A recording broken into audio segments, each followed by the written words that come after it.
Attention, moms and dads.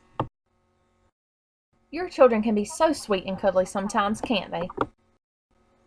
Do you ever wonder, though, how they can go from sugary sweet to rambunctious little monsters? Don't fret, there's a very good answer to this madness. Did you know that caffeine can affect behavior as well as become addicting? Crazy, right? I mean, who would have thought caffeine could be so bad?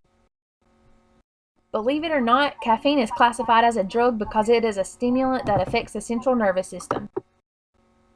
While caffeine isn't stored in the body, the effects are almost immediate and can last up to 6 hours. To top that off, smaller people need less caffeine to produce side effects. Dependence on caffeine can cause withdrawal symptoms such as headaches, mood swings, and fatigue, so teens should limit caffeine consumption to less than 100 milligrams per day, and kids should get even less.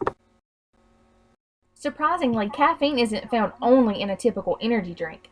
A 12-ounce glass of iced tea has 70 milligrams of caffeine, while a 12-ounce Pepsi has 38 milligrams. Give your kid a serving of each, and they have gone over the recommended intake for the day.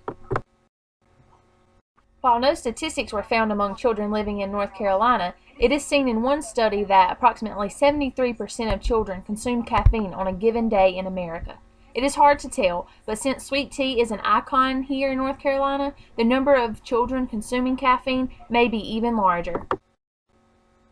While this is socially accepted among most cultures, if your child is consuming more than 100 milligrams of caffeine per day, you should consider limiting it. Large doses of caffeine could be lethal.